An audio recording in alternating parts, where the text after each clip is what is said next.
बिस्मिल्लाहिर्रहमानिर्रहीम। अब हम इस वीडियो में वो स्टेप्स देखेंगे जिससे कि वो असाइनमेंट कंप्लीट होगी। तो पहले मैं देखता हूँ कि उसकी रिक्वायरमेंट्स क्या थी। दो ओडू के पोर्ट्स बनाने थे जो कि नोट पोर्ट पे होंगे और पीवीसी सेटअप करनी है। इसी तरह से दो बोसियस के रीड राइट मेन्यू होने चाहिए और एक सीक्रेट भी जनरेट करना है बोसियस के लिए। अच्छा, ये सारी फाइल कंप्लीटेड है। मैंने इसको गिटहब पे भी अपलोडेड कर दिया, तो वो आपको ये फाइल वहाँ से मिल जाएंगी।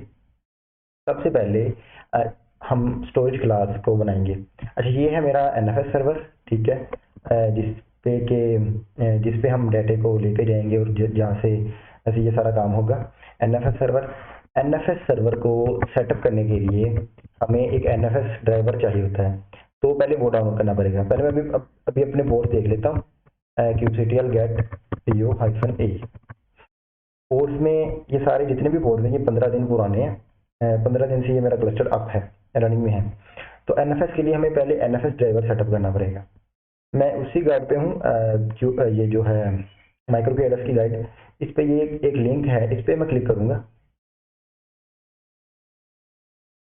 तो ये एक गिटहब का पेज ओपन हो जाएगा। यहाँ पे हम देखते हैं तो ये है इंस्टॉलेशन के 3 तरीके।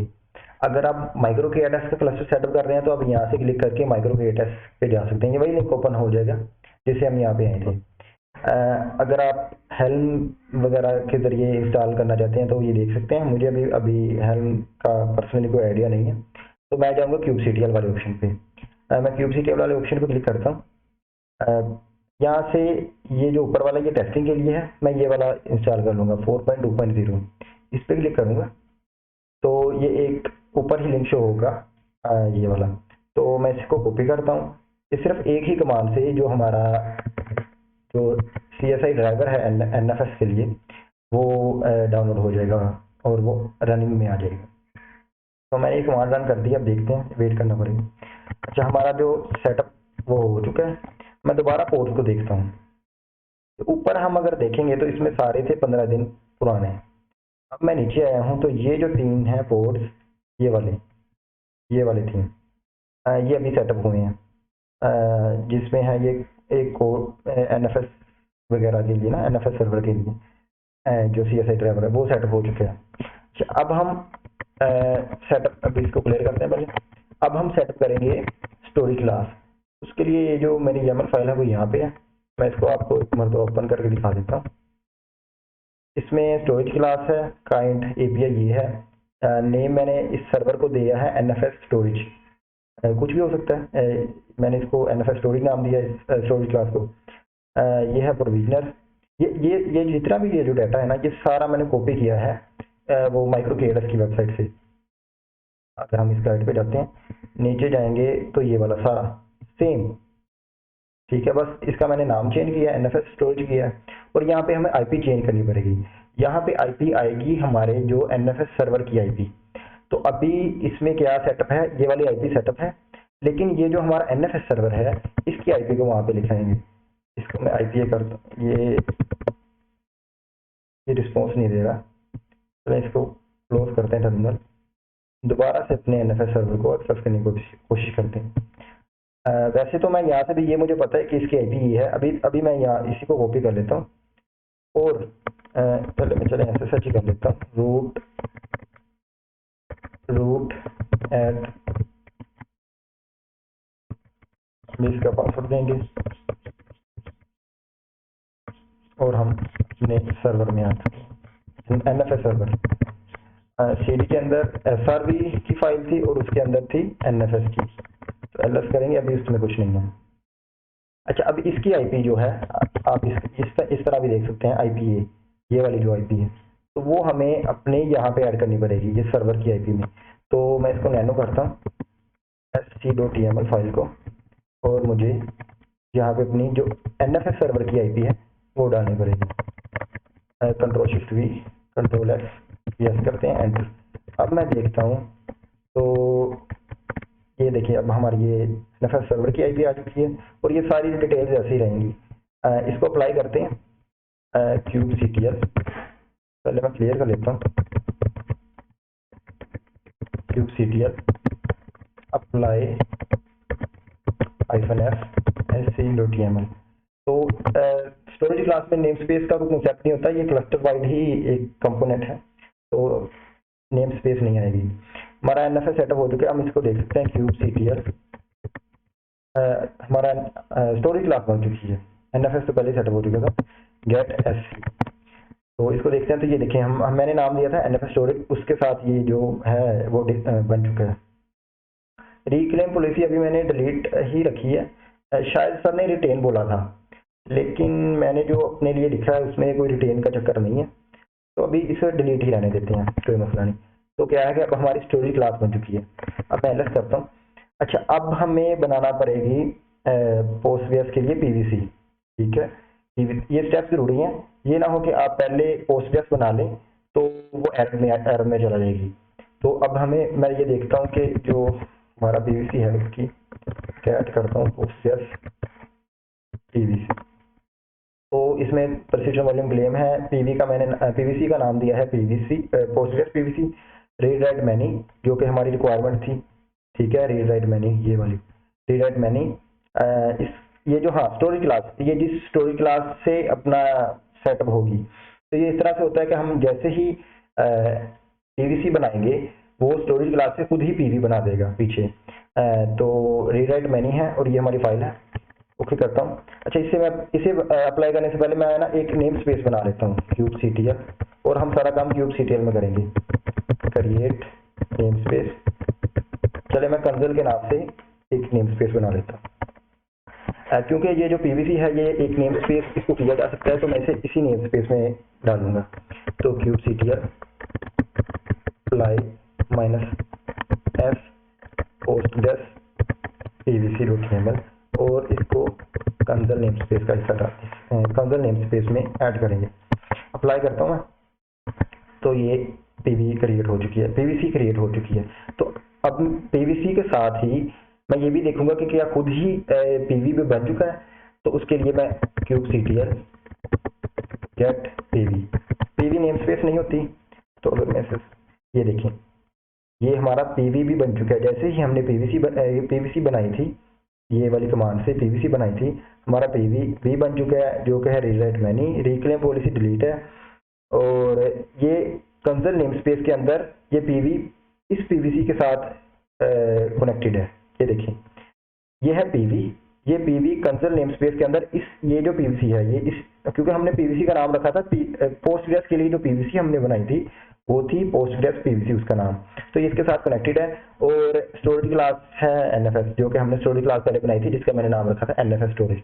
तो अब हम अगर जाए अपने एनएफएस स्टोरेज पे, ठीक है, मैं इसको क्लियर कर, ये यार अनरिस्पॉन्सिव हो रहा है बार बार। चलें मैं इसको क्लोज करता हूँ, दोबारा से इसको प्रेस करने की कोशिश करेंगे।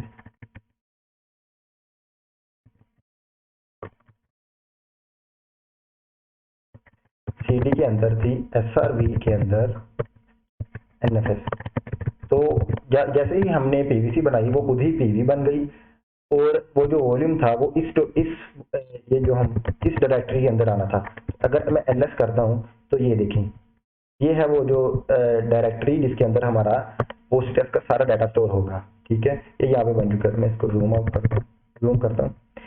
अच्छा, ये देखिए, ये सेम नाम, ये पीवी है और यही सेम नाम यहाँ पे है। तो जितना भी डाटा होगा हमारा पोस्टग्रेस के रिलेटेड वो यहाँ पे स्टोर होगा। अच्छा, अब मैं एलएस करता हूँ दोबारा। अब हम बनाएंगे सीक्रेट। तो सीक्रेट सिंपल है, पोस्टग्रेस सीक्रेट की ये फाइल है, ये दो वैल्यूज ऐड की हैं, पोस्टग्रेस यूजर नेम और पोस्टग्रेस पासवर्ड। ये याद रखना कि ये बेस 64 ही होंगी, और टाइप ये है, और इसको मैंने नाम दिया है पोस्टग्रेस सीक्रेट का नाम, पोस्टग्रेस के लिए, क्योंकि ये सीक्रेट है तो इसको मैंने नाम दिया पोस्टग्रेस सीक्रेट। तो अभी इसको अप्लाई करते हैं, kubectl apply -f Postgres secret, और इसको नेम स्पेस में डालना जरूरी है। हमारा जो सीक्रेट था वो भी बन चुका है। अब हम बनाएंगे, करता हूँ पहले, सीक्रेट बन चुका है, स्टोरेज क्लास बन चुकी है, पीवीसी बन चुकी है। अब हम जो पोस्टग्रेस है, जो असल में डिप्लॉयमेंट है, उसकी फाइल को देखते हैं। कैट करता हूँ पोस्टग्रेस.yml को, इसमें ये है, अभी अभी के लिए मैं अभी एक रेप्लिका बना रहा हूँ, एक रेप्लिका। और जो अंदर माउंट होगा पोर्ट के अंदर, वो है ये वाली डायरेक्टरी, ठीक है। और ये नाम और ये नाम मेरे ख्याल में सेम होना चाहिए, अभी मुझे श्योर नहीं है, लेकिन ये नाम और ये नाम जो है, ये है पोर्ट के अंदर वाली सेटिंग्स, और ये है वो सेटिंग जहाँ पे हम अपना डाटा स्टोर करेंगे। तो परसिस्टेंट वॉल्यूम क्लेम है, और क्लेम में कौन सी है, जो हमने अभी पहले पीवीसी बनाई है, उसका नाम आएगा पोस्टग्रेस पीवीसी, और ये उसकी सर्विस है, ठीक है, क्लस्टर टाइप की सर्विस है। तो अभी हम इसकी डेप्थ में नहीं जाता कि क्या क्या सेटअप है, इसको अप्लाई करते हैं। kubectl अप्लाई -f postgres.yml और नेम स्पेस ऐड होगी कंसोल, एंटर करता हूँ। अच्छा, अब यहाँ पे मैंने जब ये सेटअप किया था पहली मरतबा, मुझे एक एरर आया था। वो ये था कि व्यू करता हूँ -n, पोस्टग्रेस का पोर्ट जो है पोर्ट, वो रिस्टार्ट हो रहा था अभी भी, ये देखें अभी भी रिस्टार्ट हो रहा है। वो क्यों, वो मुझे क्योंकि ये पहली मरतबा एरर आया था, तो मैंने कहा इसको उसी तरह से लेके चलते हैं, और एरर सोल्व करना भी मैं वीडियो में बताऊंगा। ये इसलिए आया है, अगर हम इसके लॉग चेक करें, कॉपी करता हूँ kubectl logs -v, और ये कंसोल नेम स्पेस में है। तो ये कुछ ओनरशिप में है कुछ मसला, चेंजिंग ओनरशिप ऑफ इसकी। और तो ये एनएफएस स्टोरेज हमें, तो ये जो सेटिंग थी ना, ये हमने जो सेटअप किया था, वो माइक्रो केएटएक्स के लिए तो ठीक है, लेकिन पता नहीं क्यों क्यूबेडियम के लिए ये ठीक नहीं है। तो हमें अपने ये जो हमने ये जो सर्वर बनाया था, उसके लिए दोबारा से थोड़ी सी सेटिंग को चेंज करना पड़ेगा। उसके लिए हमें नैनो के अंदर /etc, ये भी मैं अपने सर्वर पे हूँ, एनएफएस सर्वर पे, एक्सपोर्ट्स की जो फाइल है वो ऐड करना पड़ेगा। और यहाँ पे अगर देखें तो माइक्रो केएटएक्स की वेबसाइट पे इतनी ही वैल्यूज हैं, यहाँ पे कुछ वैल्यूज ऐड करनी पड़ेंगी, ये वाली नो रूट स्क्वैश या नो ऑल, दोनों कर लेते हैं। नो रूट, और आगे था स्पेलिंग SQUASH, ठीक है। और नो ऑल स्क्वैश ऐड कर लेते हैं, ऑल SQUASH। तो ये वाली जो सेटिंग है ये हमें चेंज करनी पड़ेंगी। कंट्रोल एक्स करता हूँ, यस, एंटर, ये हो गया। अब हमें एक्सपोर्ट एफएस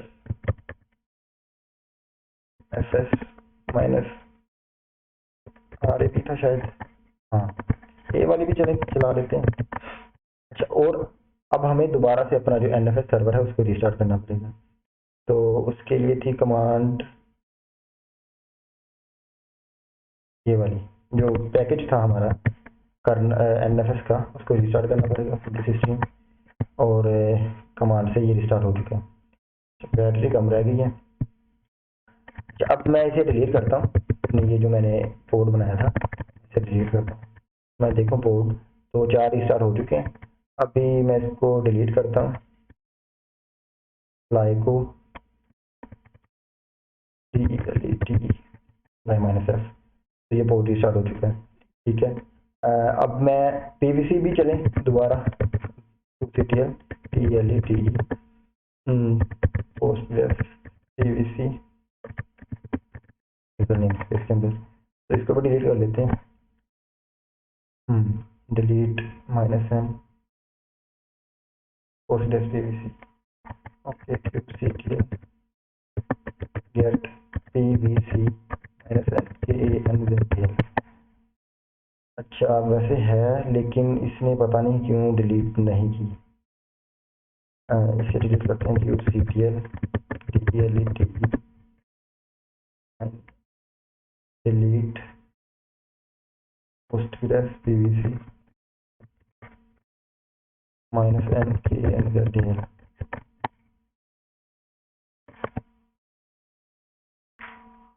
सर्वर में नहीं है, ये कुछ नया ही एरर आ चुका है, शायद हमने वो रिस्टार्ट किया था इसलिए। Error the server does not have resources type postgres pvc।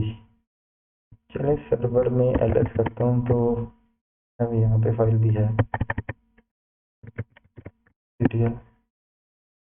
Delete -f postgres pvc tell.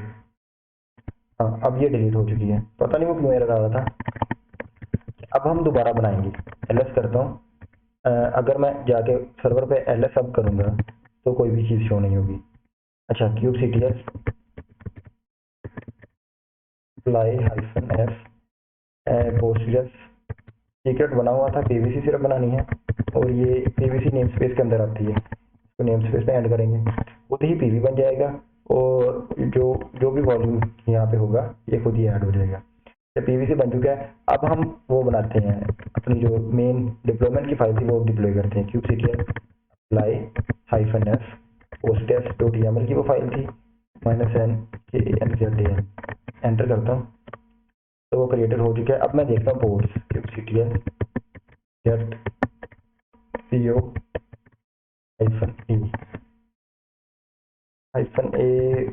तो नहीं, मैं इसको -n k कर। तो जो हमारा पोर्ट है वो रनिंग में है। पहले क्या था, एरर आ रहा था। वो क्यों एरर आ रहा था? क्योंकि हमने ये जो वैल्यूज थी ये सिर्फ इतनी ही वैल्यूज थी, हमें दो वैल्यूज मजीद ऐड करनी पड़ी जो कि ये हैं नो रूट स्क्वैश या नो आल स्क्वैश। मेरे ख्याल से नो आल स्क्वैश से ही काम हो जाएगा, इसकी ज़रूरत नहीं पड़ेगी। इनसिक्योर नहीं ऐड करना, इससे एक और एरर आ जाता है। अच्छा, ये हो गया हमारा पोस्टग्रेस का काम। इसको मैं क्लियर करता हूँ, दोबारा से देखते हैं पोर्ट रनिंग है। तो जी हाँ, पोर्ट रनिंग है। अच्छा, अब हम देखते हैं हमने काम कौन कौन से कर लिए। स्टोरेज क्लास बन गई, पोस्टग्रेस ये भी हो गया, ये भी हो गया। अब हमें ओडू के लिए पीवीसी ऐड करनी पड़ेगी, तो इसके लिए ऐड करता हूँ kubectl, पहले कैट करके फाइल दिखा देता हूँ, कैट ओडू pvc.yaml। तो सेम वही है, रीड राइट मैनी है, इसको नाम ये दिया है, रीड राइट मैनी है, ये है स्टोरेज क्लास। तो ये इसी सर्वर पे बन जाएगा।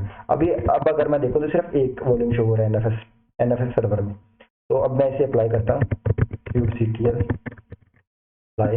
-f odoo pvc को नेम स्पेस में ऐड करेंगे, क्रिएट होगी। अब अगर मैं जाके, अब पहले मैं देखता हूँ पीवी बन गई, kubectl get pv। तो ये देखेंगे कि ये ओडू पीवीसी के लिए ये पीवी बन चुकी है, ये नाम है। और ये नाम अब मैं जाके एलएस करूँगा। पहले ये देखें, हमें सिर्फ एक ये जो डायरेक्टरी शो हो रही थी, अब मैं एलएस करता हूँ तो ओडू के लिए भी शो हो गई है। ये है पोस्टग्रेस वाली और ये है जिसमें ओडू का डाटा स्टोर होगा। तो इसको क्लियर करता हूँ, एलएस करूँगा। अब ये भी हो चुका है और ये सारे काम भी हो चुके हैं। ये फाइल को इग्नोर करें अभी। अब हम इम्प्लीमेंट करेंगे इस फाइल को, ओडू की जो डिप्लॉयमेंट है मेन उसको। तो उसके लिए अभी रेप्लिका को मैं चले एक कर लेता हूँ पहले। अच्छा, वैसे तो रिक्वायरमेंट दो की है, लेकिन अभी असाइनमेंट के लिए मैं यही कहूँगा कि आप अभी पहले एक ही रेप्लिका सेट करें, odoo.yaml। तो इसको मैं जाके अभी एक करके सेव करता हूँ। अच्छा, चलिए अभी इसको देखते हैं। ये सारी सेटिंग्स हैं। अच्छा हाँ, एक और चीज़ मैं जो बताना चाहता हूँ कि जो नॉर्मली जो हमने पिछली मरतबा असाइनमेंट की थी उसमें सिर्फ ये इन्वायरमेंट वैल्यू से काम चल जाता था, लेकिन मुझे एग्जैक्टली नहीं पता नहीं क्यों जब एनएफएस के केस में हमें ये वाली लाइंस भी ऐड करनी पड़ती हैं इन्वायरमेंट वेरिएबल्स में। तो इसका ज़रा ध्यान रखना ज़रूरी है। मुझे अभी पर्सनली नहीं पता कि इसका रोल क्या है, लेकिन ये वैल्यू ऐड करके ही हमारा जो ओडू का कोड है वो रन होता है। और ये जो वैल्यू है ये मुझे साजिद भाई ने बताई है कि ये ऐड करने से होगा। वैसे तो उनका भी शायद सेटअप नहीं था हो रहा, लेकिन जैसे ही हमने लाइव थे हम और हमने जब सेटअप किया तो ये हो गया था, तो हमने मिलकर सेटअप किया था। अच्छा, ये है उसकी जो हमने वॉल्यूम अटैच करना है, ये है उसका क्लेम, उसका नाम था ओडू पीवीसी रखा था, और ये है उसकी सर्विस। पिछले वाले में भी उसी फाइल में डिप्लॉयमेंट की फाइल में ही नीचे सर्विस थी।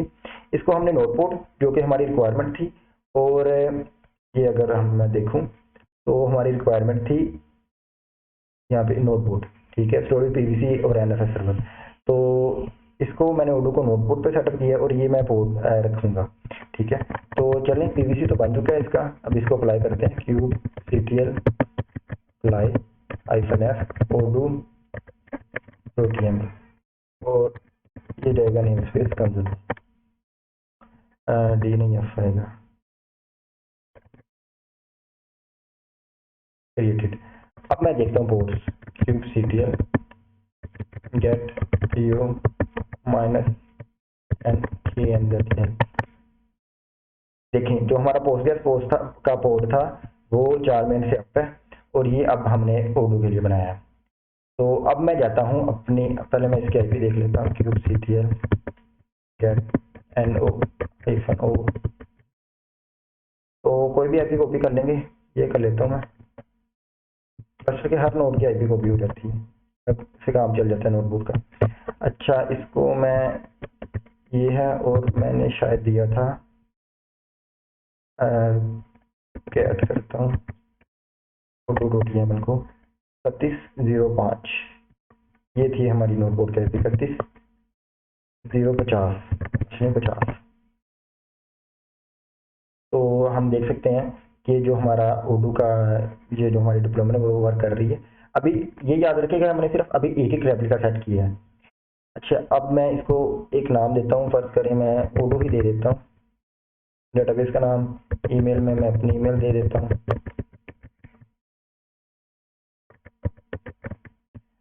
ये आ गई ईमेल आ गई, इसको पासवर्ड देंगे ओडू ही रख लेते हैं, ओडू 1 2 3 4, ठीक है, और इसको क्रिएट करते हैं, ये मास्टर पासवर्ड है तो कॉपी कर लेते हैं। अच्छा, तो अभी हम देखेंगे, थोड़ा वेट करना पड़ेगा। एनएफएस सर्वर है, शायद ये थोड़ा सा स्लो होता है, कोई आइडिया नहीं है मुझे उतना, लेकिन उम्मीद है कि हमारा काम चल गया।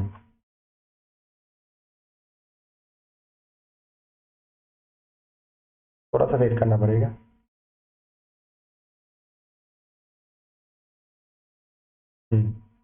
तो लॉगिन स्क्रीन आ चुकी है, यूजर नेम था ओडू, नहीं ईमेल थी ये वाली मेरी पर्सनल ईमेल, पासवर्ड था ओडू 1 2 3 4 और लॉगिन करते हैं, क्लोज करता हूँ।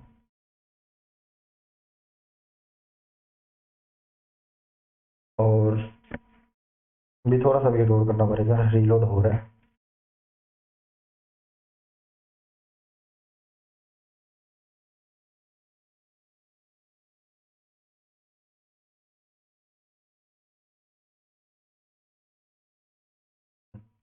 तो ये ओडू की ऐप ओपन हो चुकी है।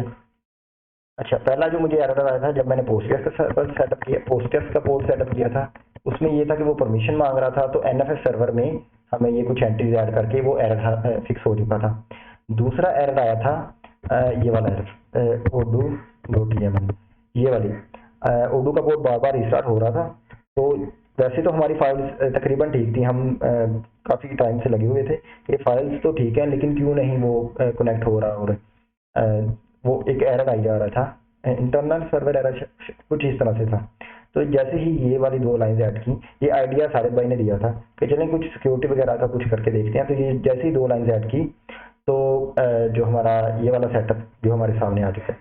अच्छा, अब रिक्वायरमेंट है 2 पोर्ट सेटअप करने की, ये देखेंगे 2 पोर्ट ओडू के और 2 ही के, तो हम अब इसको स्केल करते हैं। ओडू का तो कोई मसला नहीं है। अच्छा, ये सिर्फ तसल्ली है कि हमने असाइनमेंट पूरी कर ली है, असाइनमेंट तो पूरी हो जाएगी हमारी, लेकिन इसको इस तरह से स्केल नहीं कर सकते हैं। चलिए करते हैं, नैनो के अंदर odu.tml को इसको 2 कर देते हैं, अब रेप्लिकास को सेंटर ctl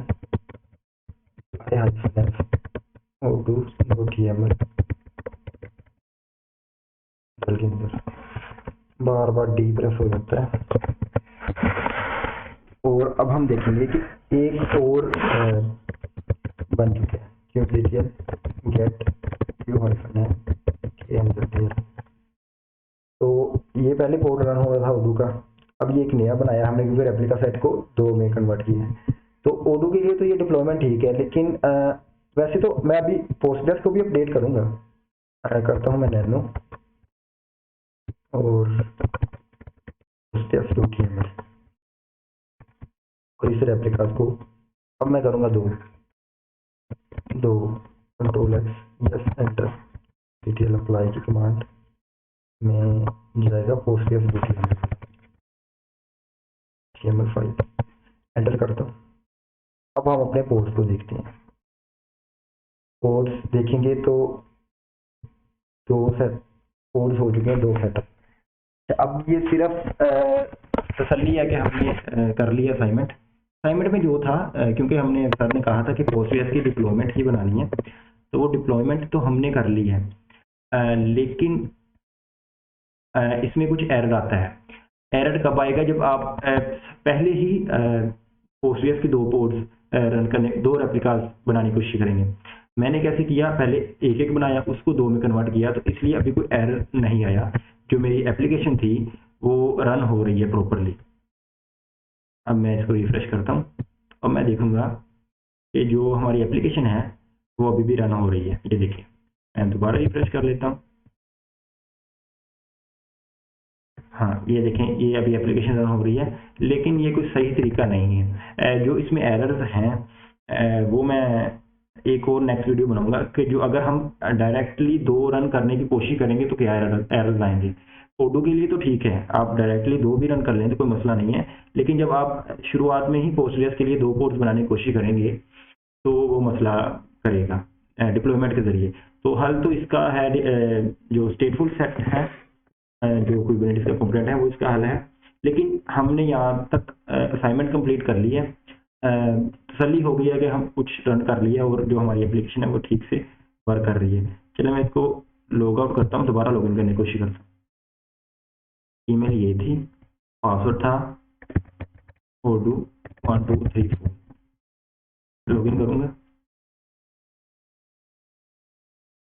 तो अभी तक तो सही से काम कर रहा है।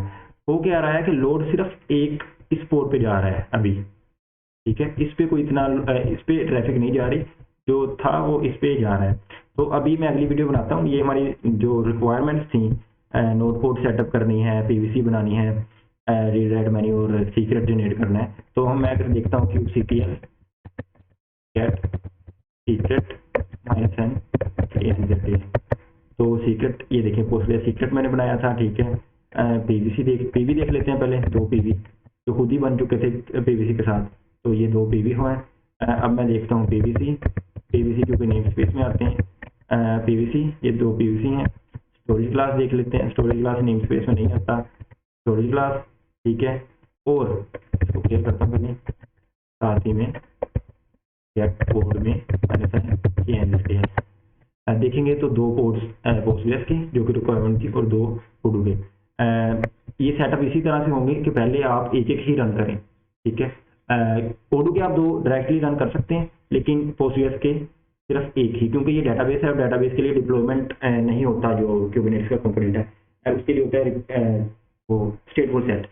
तो अभी हमारी इस असाइनमेंट तो पूरी हो चुकी है, लेकिन अब मैं नेक्स्ट वीडियो में जो इसमें चैलेंजेस हैं वो अभी उसके रिलेटेड वीडियो बनाता हूँ। तो चलिए, अल्लाह हाफिज़।